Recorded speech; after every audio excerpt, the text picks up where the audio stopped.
The church stood quietly at the edge of town, old but well cared for, its wooden doors polished and its windows catching the soft light of the morning.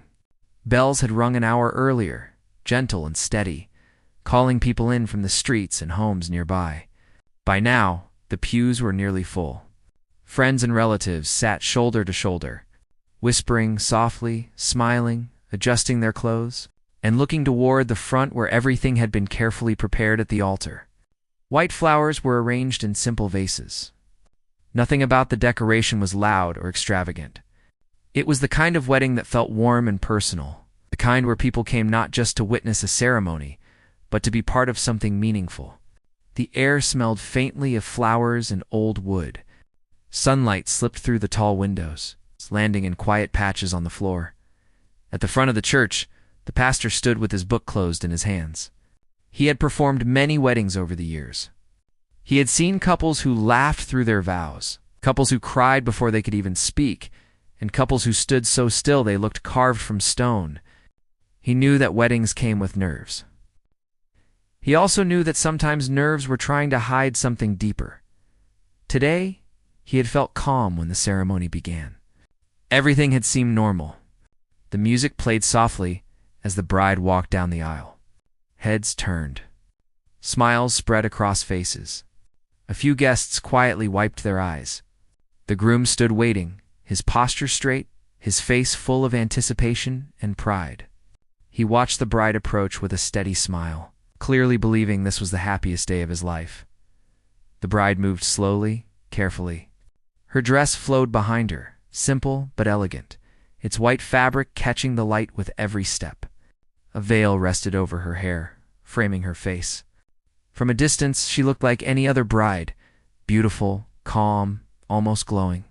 But as she drew closer, there were small details that most people didn't notice. Her smile was there, but it didn't fully reach her eyes. Her steps were measured, almost cautious. Her hands, resting gently in front of her, trembled just slightly. Anyone watching closely might have thought it was only nerves.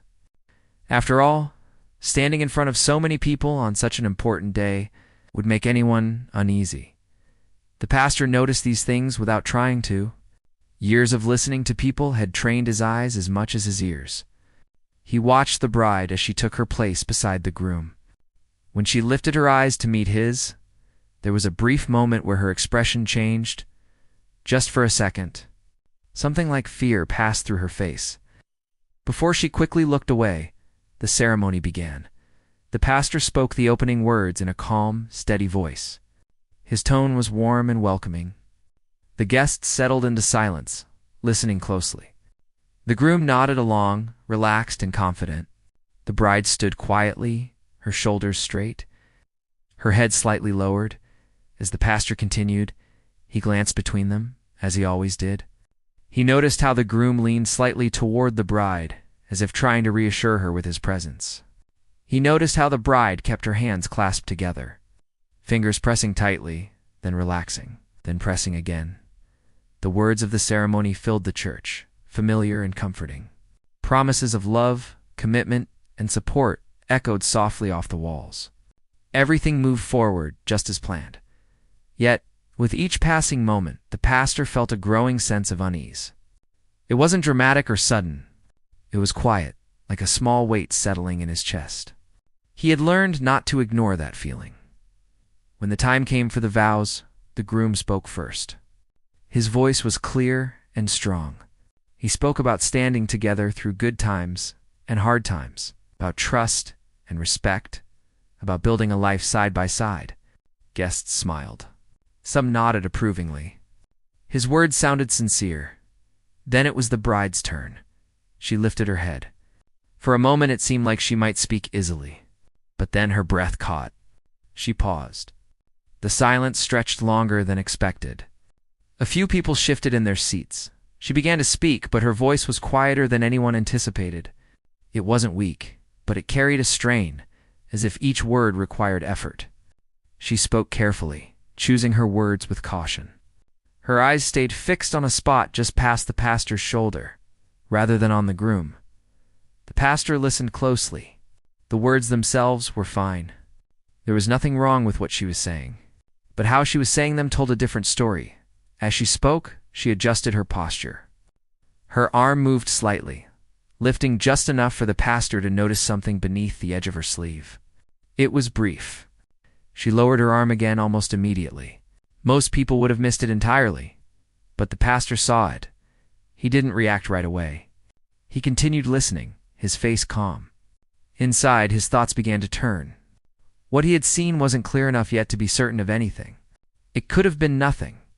It could have been a simple mark, an old injury, something with an innocent explanation.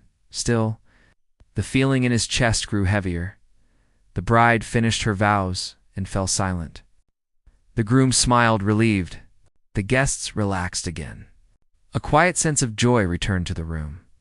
The pastor prepared to continue as he spoke the next lines. His eyes drifted back to the bride's hands. He noticed how tightly she was holding onto her bouquet now, knuckles pale beneath the soft flowers.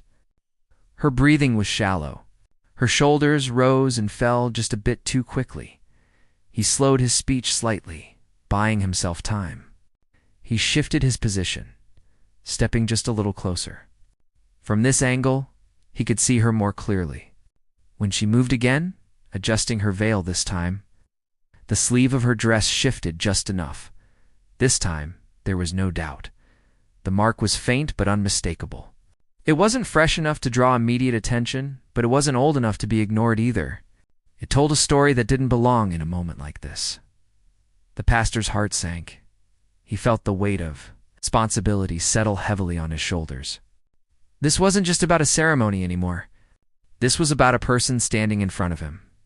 A person who might be carrying something far heavier than wedding nerves. He stopped speaking. Mid-sentence. The sudden silence was sharp at first. People thought he had simply paused to gather his thoughts. Then the seconds stretched on. Confused glances passed between guests. The groom turned slightly, looking at the pastor with a puzzled smile. The bride froze. The pastor raised his hand gently, not in alarm, but clearly enough that it signaled something had changed. "I'm sorry," he said calmly, his voice steady but firm. "Let us pause for just a moment." A ripple of confusion moved through the church. The groom's smile faded. He looked from the pastor to the bride, searching her face for an explanation. She avoided his eyes, her gaze dropping to the floor. The guests whispered softly, unsure of what was happening. Some leaned forward. Others glanced around, uncomfortable. The pastor took a slow breath. He was careful with his next words. He knew that whatever happened next would shape the rest of this day and possibly many days after. He looked at the bride with kindness, not judgment. His voice softened. "May I speak with you for a moment?" he asked quietly. The bride hesitated. For just a second, it looked as though she might say no. Then she nodded. That small nod carried more weight than anyone in the room realized, as they prepared to step aside. The church remained frozen in uncertainty. No one yet understood why the ceremony had stopped. No one knew what the pastor had seen, or what the bride was carrying beneath her calm appearance, but one thing was already clear: this wedding was no longer just a celebration. It was the beginning of something no one had planned. 4. The pastor guided the bride gently toward a small room beside the altar. It was usually used for quiet prayer or last-minute preparations. The door closed softly behind them, leaving the noise of the church muted and distant. Outside, confusion spread, but inside the room, time seemed to slow. The bride stood near the wall, her hands folded tightly in front of her. Her breathing was uneven now. She avoided looking up, as if afraid of what might happen if their eyes met. The pastor did not rush her. He placed his book down on a small table and took a step back, giving her space. His voice, when he spoke, was calm and low. "You're not in trouble," he said gently. "I just want to make sure you're all right." She swallowed hard. For a long moment, she said nothing. The silence felt heavy, but not uncomfortable. It felt necessary. Outside the room, guests whispered among themselves. Some thought there had been a mistake. Others assumed it was a personal matter that would pass quickly. The groom stood near the altar, his face tense, trying to remain composed. He trusted the pastor, but the pause unsettled him. Inside, the bride slowly lifted her eyes. They were glossy, filled with something deeper than fear. There was exhaustion there, too. "I'm fine," she said quietly, though her voice betrayed her words. The pastor nodded, not challenging her. "You don't have to explain anything you're not ready to explain," he replied. "But what I saw concerned me." Her shoulders stiffened. She looked down again. "It's nothing," she said. "I'm just clumsy sometimes." The pastor had heard similar words before, spoken in many different situations. He didn't respond right away. Instead, he waited. He allowed the silence to do what it often did best. Her fingers tightened around each other. Her breathing grew shallow. "I don't want to ruin today," she whispered. Those words landed heavily between them. "You're not ruining anything," the pastor said softly. "Your well-being matters more than any ceremony." She shook her head slightly, tears beginning to form. "Everyone is waiting. Everyone came for this," as he said. "But they came for you too." That was when the first tear slipped down her cheek. She brushed it away quickly, embarrassed.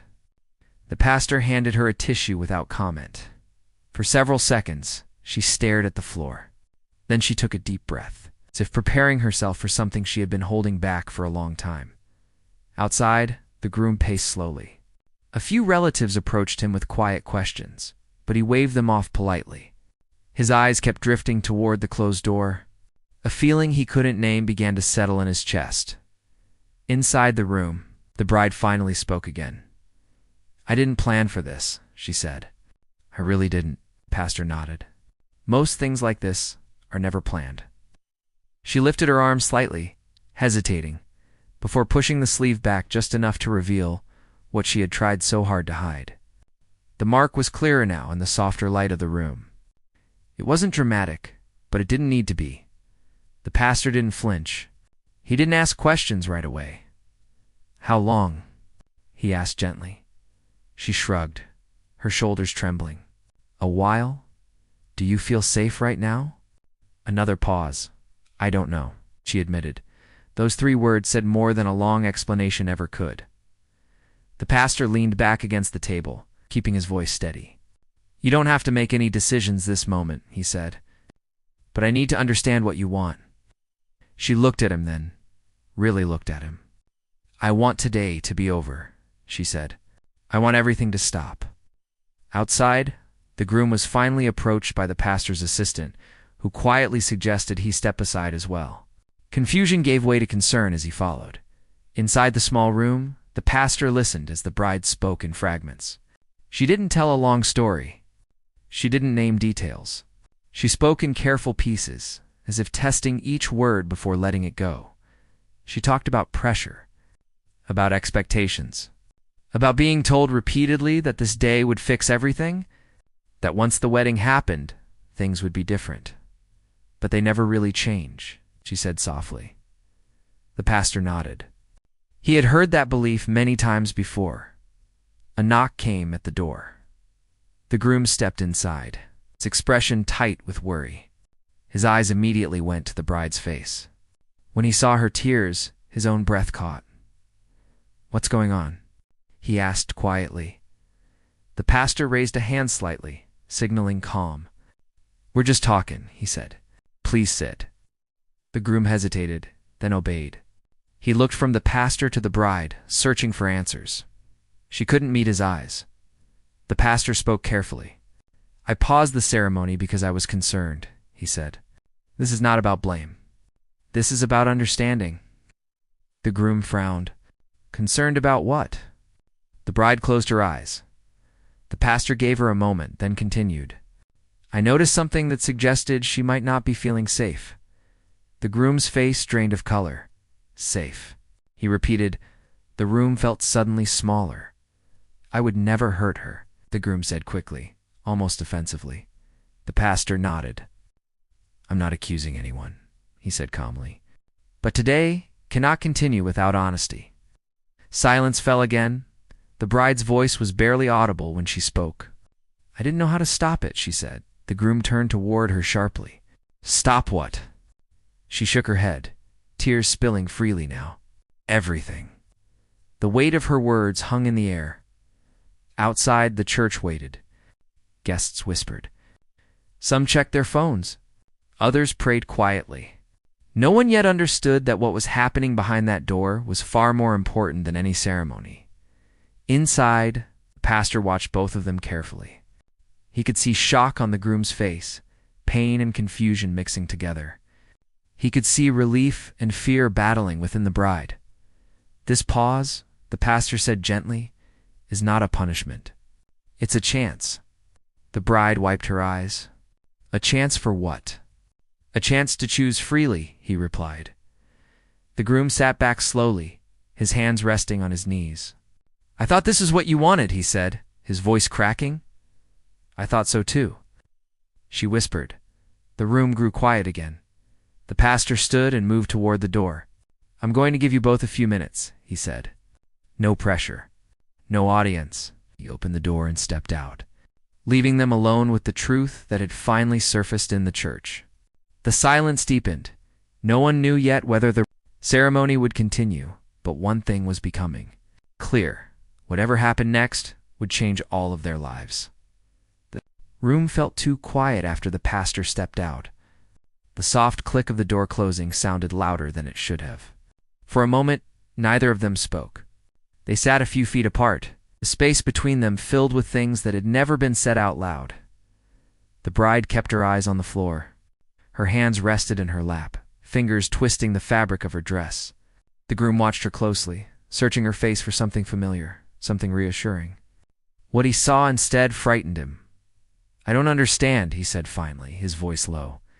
Why didn't you tell me? She swallowed. I tried, she said. Not with words. I didn't know how to use words. It doesn't make sense, he replied, though there was no anger in his tone, only confusion. She let out a slow breath. I was afraid of what would happen if I did. He leaned forward slightly. Afraid of me? She didn't answer right away. That pause was answer enough. Outside the room, the church remained suspended in uncertainty. Guests whispered guesses to one another. Some assumed the bride had fallen ill. Others wondered if there was a legal issue or a family disagreement. No one imagined the truth sitting quietly behind that closed door. Inside, the groom stood up and began to pace slowly. I thought we were happy, he said. I thought we were building something good. We were building something, she said softly, but it wasn't safe. He stopped pacing. What do you mean by that? She raised her eyes to him then, and he saw the exhaustion clearly for the first time. I felt like I was shrinking, she said. Little by little, I stopped recognizing myself. His face tightened. You could have left. She nodded. I know. That's what everyone says. But it's not that simple when you feel trapped by expectations, by promises, by fear of disappointing everyone. He rubbed his hands together, struggling to process her words. So this wedding, he said slowly, you didn't want it? She hesitated. I wanted it to fix things, she admitted. I thought if we stood here, if we said the words, everything would calm down. I thought maybe I was the problem. The groom sat down heavily, the weight of her honesty pressing down on him. I never meant to make you feel that way, he said. I know, she replied, and that's what makes this so hard. Another silence settled between them, thicker than before. The groom looked at the sleeve of her dress. What the pastor saw, he said carefully. That wasn't for me. She nodded. I didn't say it was. Then what was it? She hesitated, then spoke quietly. It was from someone who thought they were helping. Someone who believed control was the same as care. He closed his eyes briefly. Your family? She nodded. The groom leaned back, stunned. You never told me it was that bad. I was embarrassed, she said, and scared. And tired of explaining things people don't understand unless they've lived them. Knock came at the door. The pastor stepped back inside, his expression gentle but serious. How are you both doing? He asked. The groom looked up. I don't know, he admitted honestly. The pastor nodded. That's all right. Turned to the bride. I want to be very clear, he said. Whatever happens today will be your choice. She looked at him, eyes wide. Even if it means walking away. Especially if it means walking away, he replied. The groom shifted uncomfortably. What about me? He asked. Do I get a say? You get a voice, the pastor said gently. Not control. Those words landed hard. The bride took a deep breath. I don't want to stand in front of everyone and pretend anymore, she said. I can't promise things I'm not ready to give. Ice. The groom's eyes filled with tears he tried to hide. So this is it? She shook her head. I don't know what it is, she said. I just know what it can't be. The pastor watched them quietly, allowing the truth to unfold without pushing it in any direction. Outside, the whispers grew louder. Some guests had begun to grow restless. A few stood near the back doors, unsure whether to leave or stay. The pastor glanced toward the door. They deserve an explanation, he said, but not details. The bride nodded slowly. I don't want them staring at me like I've done something wrong. Us. You haven't, the pastor said firmly. He turned to the groom. I need to ask you something, he said. Can you accept her decision today without turning it into pressure later? The groom hesitated. Then he nodded. If she needs space, I'll give it, he said. Though his voice broke, the bride looked at him with a mix of gratitude and sadness. The pastor stepped toward the door. I'm going to speak to the congregation, he said. You can stay here as long as you need. As he left, the bride's shoulders sagged, as if she had been holding herself upright by force alone. I'm sorry, she whispered. The groom shook his head. I don't want apologies, he said. I want honesty, even if it hurts. She nodded. That's all I have left to give. In the church, the pastor returned to the altar. The room quieted instantly. He took a breath and spoke calmly. There will be no ceremony today, he said simply. Sometimes the bravest thing a person can do is pause. Gasps moved through the room. Some faces showed shock. Others showed concern. A few showed quiet understanding. Back in the small room, the bride heard the reaction faintly through the walls. She closed her eyes, letting the moment wash over her. The groom stood beside her, not touching, but not leaving either. Neither of them knew what tomorrow would bring, but for the first time in a long while, the truth was no longer hidden, and that alone changed everything. The church emptied slowly. No one rushed out. People stood in small groups, speaking in low voices, careful with their words. Some hugged each other. Others stared at the floor, unsure what to feel. A few guests left quietly through the side door, heads down. As if trying not to be seen, the pastor remained near the altar for a while, answering only what he needed to answer. He did not explain more than necessary. He thanked people for coming. He asked for patience and understanding. Most listened. A few looked disappointed, but even they seemed to sense that this moment was not about their expectations. Behind the closed door of the small room, time moved differently. The bride sat on the edge of a chair. Her dress spread around her like something borrowed that no longer fit. Her veil lay folded beside her. She stared at her hands, turning them slowly, as if seeing them for the first time. The groom stood near the window. Sunlight filtered in, casting a soft glow across the room. He watched dust float through the air, tiny particles moving without direction. It matched how he felt inside.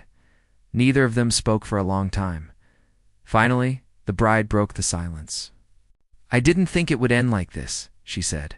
He nodded without turning around. Neither did I. She shifted in her seat. I was scared you would hate me, he turned then, his expression tired but gentle.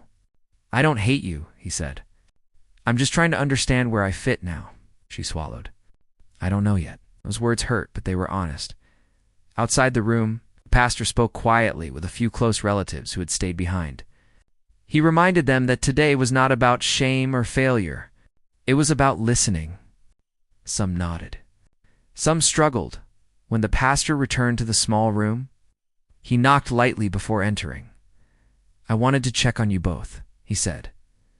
The bride looked up. Everyone's gone? Almost, he replied. The space is quiet now.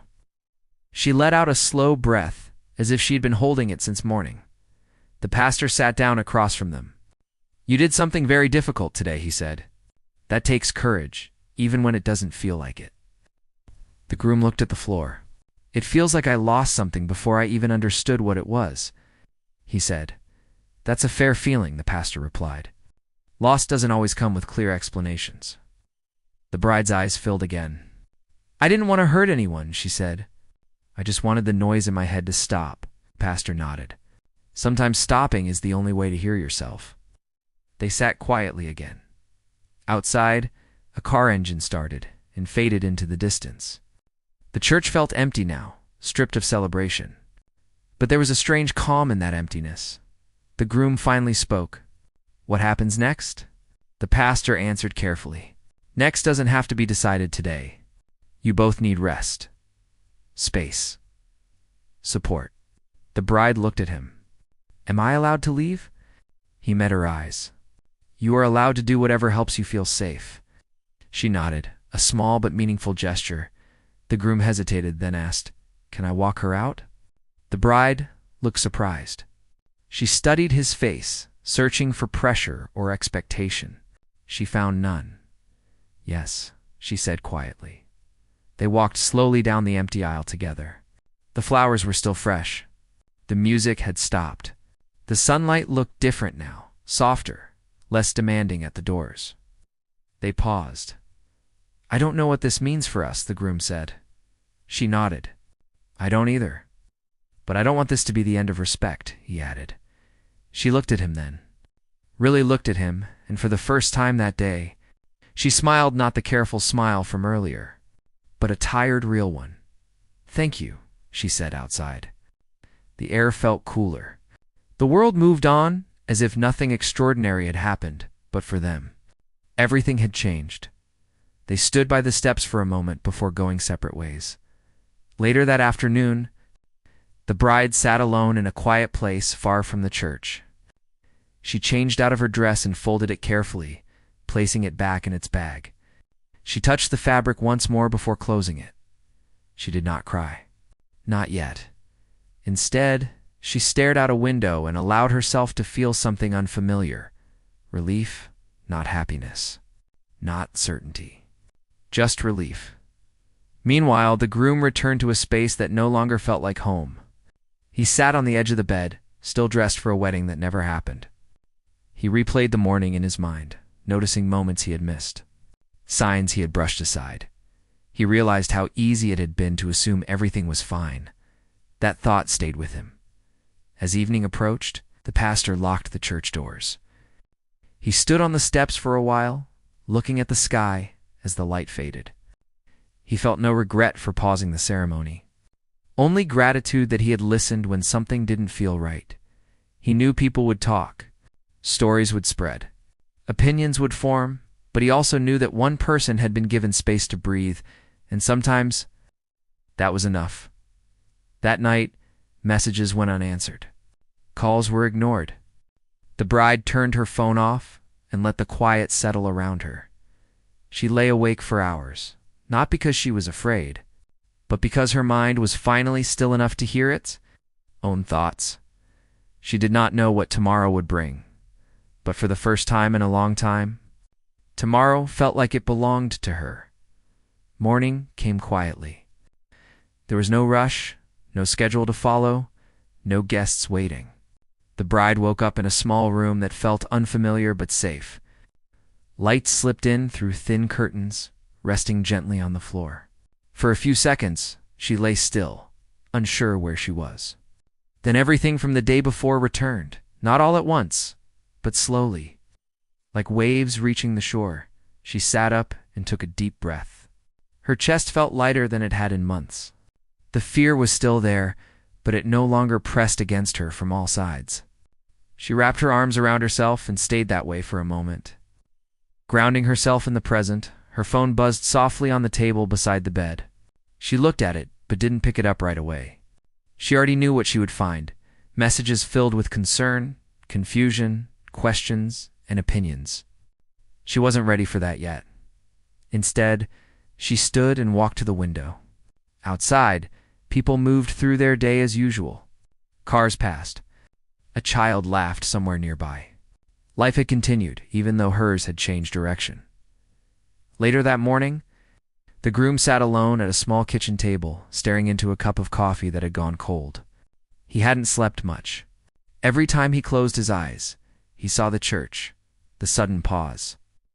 The look on her face when she finally allowed herself to speak, he wasn't angry. That surprised him. What he felt instead was a deep ache mixed with regret. He replayed conversations from the past year, moments where she had gone quiet. Times when he had chosen comfort over asking difficult questions. He realized now how often he had assumed silence meant agreement.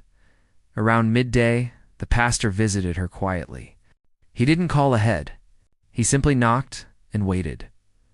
She opened the door slowly, surprised to see him, but not uncomfortable. "I just wanted to check in," he said. She stepped aside and let him in. They sat across from each other, hands wrapped around warm cups of tea. "How are you feeling?" he asked. She considered the question carefully.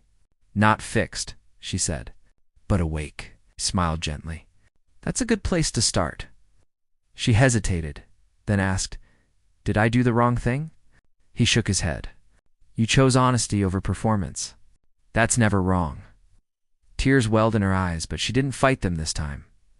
Meanwhile, word of the paused wedding spread beyond the town. People told the story in different ways. Some softened it. Some twisted it. Some reduced it to gossip. The truth became harder to recognize the farther it traveled. She tried not to listen. The groom faced his own version of the noise. Calls from relatives came one after another. Some asked if he was okay. Others offered advice he hadn't asked for. A few spoke, as if the situation were a failure he needed to correct. He stopped answering. That afternoon, he found himself standing outside the church again. He hadn't planned to go there. His feet had simply carried him. Inside, the space was quiet. The flowers had been removed. The aisle was bare. He sat in one of the pews and stared at the front, imagining how close he had been to saying words that would have changed both of their lives. He realized something then: marriage would not have solved what had already been broken. In the days that followed, the bride began doing small things that felt new. She took walks without checking the time. She cooked meals slowly, paying attention to each step. She wrote thoughts down in a notebook, not to explain them to anyone else, but to understand them herself. Some nights were harder than others. Memories returned without warning. Doubt crept in quietly, but she reminded herself of the moment in the small room. When she had finally said she wanted everything to stop, that memory steadied her. The groom reached out after several days, not with questions, but with a simple message: "I hope you're okay." She stared at the screen for a long time before replying. "I'm learning to be," she wrote back. That was enough for her. Now, the pastor continued his work as usual, but the paused wedding stayed with him. It reminded him why listening mattered more than routine, why moments of interruption could be acts of care. One evening, he received a letter. It was short and handwritten. It thanked him. He folded it carefully and placed it inside his book. As weeks passed, the noise began to fade. People moved on to new stories, new events, new distractions. The bride noticed she was breathing more easily. She still didn't have answers, but she no longer felt rushed to find them. The groom, too, began to change. He started paying attention in ways he hadn't before, to his own habits, to how easily he had overlooked discomfort when it didn't interrupt his plans. He didn't blame her. He blamed the silence they had both accepted. One evening, they met briefly in a public place. No expectations. No promises, just honesty. They spoke about ordinary things: the weather, work, a shared memory that no longer hurt as much. When they parted, there was no decision made, but there was respect, and for both of them. That felt like progress. As night fell, the bride closed her notebook and turned off the light. She lay in the quiet and allowed herself to rest. She didn't know what her future would look like, but she knew. One thing with certainty: she would never ignore her own. The voice again, Time moved differently now. Days passed without ceremony or expectation, and that alone changed how everything felt.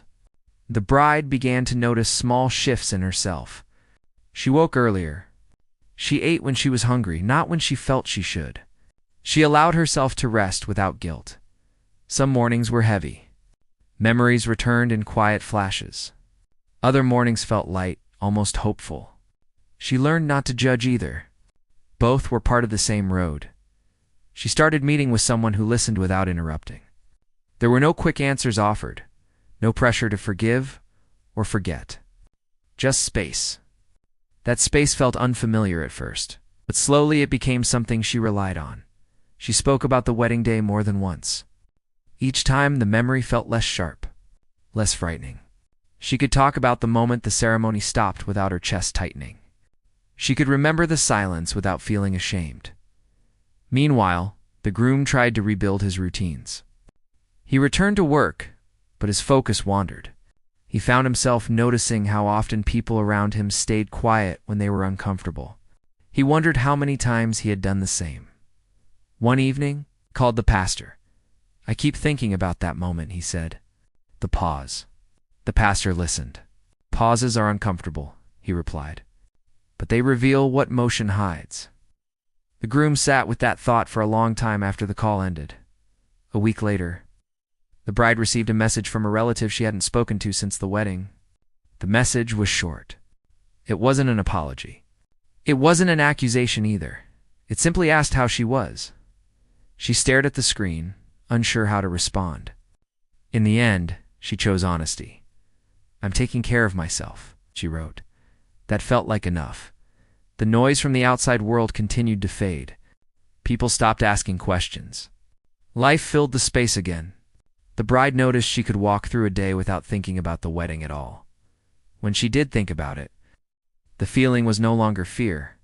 It was clarity. She understood now that love without safety was not love she could accept. That truth settled deep within her. The groom also began to see things more clearly. He realized how much he had relied on plans and timelines, how often he believed that moving forward was the same as moving closer. He wrote a letter he never sent.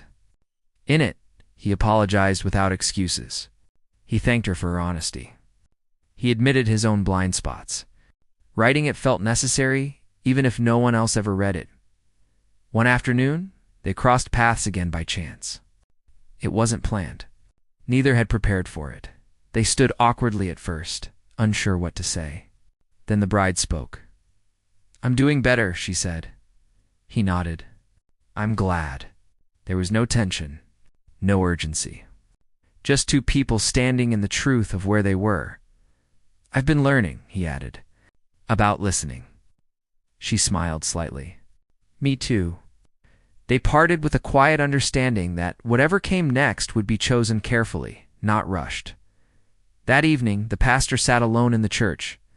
Lights dimmed, book open but unread.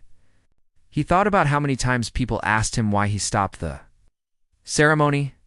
The answer was always simple: because someone needed to breathe. He closed the book, turned off the lights. Across town, the bride packed a small bag. Not to leave, but to visit a place she had always wanted to see.